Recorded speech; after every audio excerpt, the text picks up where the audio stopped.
doing them a little bit different order this time. Let's see what you've got, PraY. What's it going to be? The final match, the decider. Thinking hard. Lucian, okay. 4 bans. May just be the run back These here. champions have been banned in both games so far. Could be banned again this time. Uzi, last chance to potentially ban the Zoe away. Yeah. If I am Uzi, I ban the Zoe just because I feel like it's so hard to deal with, and I feel like PraY, I can get 1 game off him with the level 2. I don't think I get 2 off him with level 3, but Uzi, we'll see how confident he is.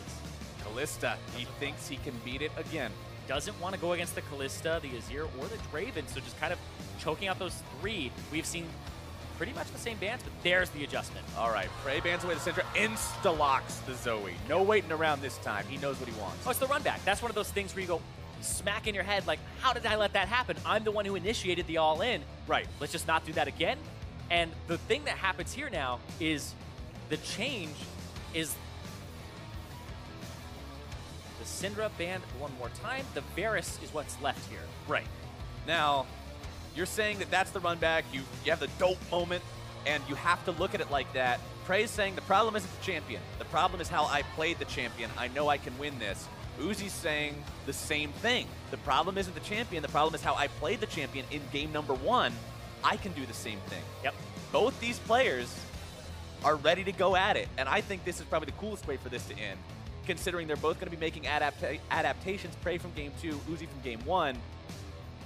This is it. All the marbles. Whoever wins here goes on to play in the grand finale tomorrow. The exact same picks and bans from game number 1 between these 2 guys. This is the final game, the final time that they will face off against each other here in this 1v1 in the last semifinal. You can see PraY there looking up to the sky. He is ready. Ready, dude. Uzi's focused. PraY is ready. And this has been an intense 1v1. It's back and forth. Some early kills here between both of these guys. Saw a level 2. I believe it's the first time we've seen a level 2 or a level 1 all in actually result in a kill in this 1v1 tournament. This is why it's fun with these being best of 3s now as well, because you get to see the little minor adaptations they make from game to game to deal with each other. And even though we're seeing PraY play the same champion in all 3 games and Uzi switch back and forth between 2 champions, those small adaptations still mean it's a very different game each time. Just because they found what's worked, they found what hasn't, and going into game number 3, we'll see which one really has it down. PraY hanging out in his own brush this time, not willing to walk up. He knows that if they get into an extended auto attack fight, he's up against an 80 carry this time, so he's probably going to lose. Yeah, and Uzi also running defensive summoner spells now. No offensive summoner spells to help boost the power of the Zoe. Because remember, Zoe all-in'd him with like 250 HP, double barrier, had another summoner spell exhaust on top of it, so he was able to catch up to Uzi. So Uzi may be playing the farm or poke game here against the Zoe to keep her away. This may work for him, but also Uzi really wants to move on, man. This guy wants to defend his title, wants to be the back-to-back 1v1 champion, and PraY wants to put an end to that because this guy, he's been having fun, but it's all serious today. All right, let's see which one of them can come out on top here. PraY firing off the paddle start into the minion wave this time, not looking for that fishing shot onto his opponent. A little bit of damage coming out from Uzi there to proc the Airy, and PraY's just going to continue shoving up, auto-attack the minions, help your minions out. PraY only got 3 of those minions out of the 6. It's mostly for the shove. He wants to shove it so he gets level 2 first, and that Uzi does not. Throwing it back. Gets level 2 so it doesn't have that fast push on a cannon minion. Auto-attack to proc the Airy, still gets himself back. Uzi a little bit lower HP for now, but remember he does have more potions to work with. Exactly. He has 3 of those potions. Just used a single one of them here. Cannon minions still pushing up. Remember, the cannon minions come on alternating waves on this version of Howling Abyss. So now the cannon minion has arrived. The reinforcements are here for PraY. Uzi continuing to try to push up. There's a lot of minions waiting there. PraY on the wrong end of these trades right now. But remember, this is what happened in game 1. PraY was sitting very low on HP, and then it was the all-in. It was the summoner spell. So Uzi basically saying the same thing that PraY did in game 2, saying, all I did was mess up. That was it. It was just the fact that I didn't keep the poke pattern. He's fine, just sitting on top of the minion wave for now. PraY goes back, grabs his own health pack. Last time we saw Uzi deny that in this matchup. Yeah, those spawn at 2 minutes and 15 seconds, respawn every 1:15 afterward. There's your poke pattern. There it is. And he's out of potions. He doesn't have any running right now either. You can see Uzi really committed to this Varus, and it's been working. See how he can do now that he is pushed up underneath, almost underneath that enemy turret. This is where things got bad last time. Playing it slow and steady this time around. PraY with plenty of mana thanks to the mana flow band, proccing every 60 seconds to give him that mana restoration and free spell. Yep. Issue here, though, for Uzi is he doesn't have an offensive summoner spell, right? No Ignite, no Exhaust to actually all in. It's defensive here. And that's why I kind of figured he would be going for a CS lead. But PraY gonna all in again. He's trying it. Right. He's going for broke. PraY trying to bait it out. He gets the exhaust, but PraY will be first blooded by Uzi.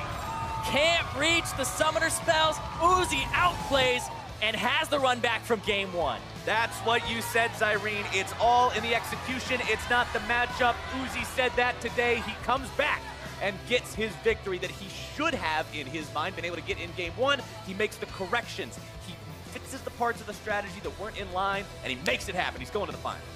He's going to the finals to defend his 1v1 crown and become the first two-time All-Star 1v1 champ against Bjergsen, who's looking to reclaim that title.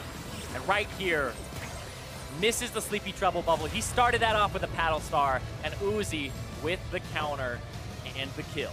Poros explode. They run around with all their hearts and their tongues flopping everywhere, and Uzi, he just says, all right, we got it done. PraY, even though he lost, he's still got a smile on his face. Still got a smile, and that's actually the most excitement I've seen out of Uzi in the 1v1 tournament so far. You can see he was definitely stressed about that. PraY pushed him to the limit.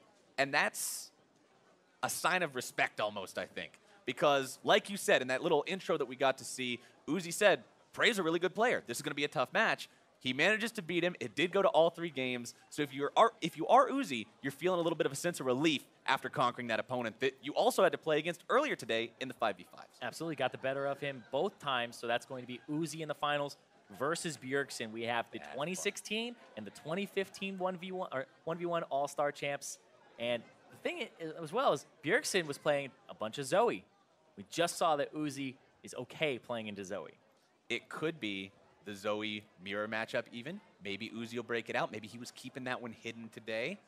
I really want to see a Zoe mirror matchup, Zyrene. Sleepy Trouble, double Sleepy Trouble bubble. It rhymes 3 different times. It's going to be awesome if they play it, but they might not play it. You never know. Either way, you're either going to have the defending champion keeping the belt, or you're going to have the guy who got it 2 years ago snatching the belt back. Exactly. It's going to be an awesome thing to see no matter who wins it. And remember that it is going to be best of 5 as well. So those adaptations that we got to see today, those changes, slight adjustments, even if you're playing the same champions between matchups, we'll see even more of that when these guys go head-to-head. Yeah, you make it this far in the 1v1 tournament because you have more things that are effective than there are bans that are possible. Yep. So you have to be able to at least play 4 to 5 things at an effective level in a 1v1.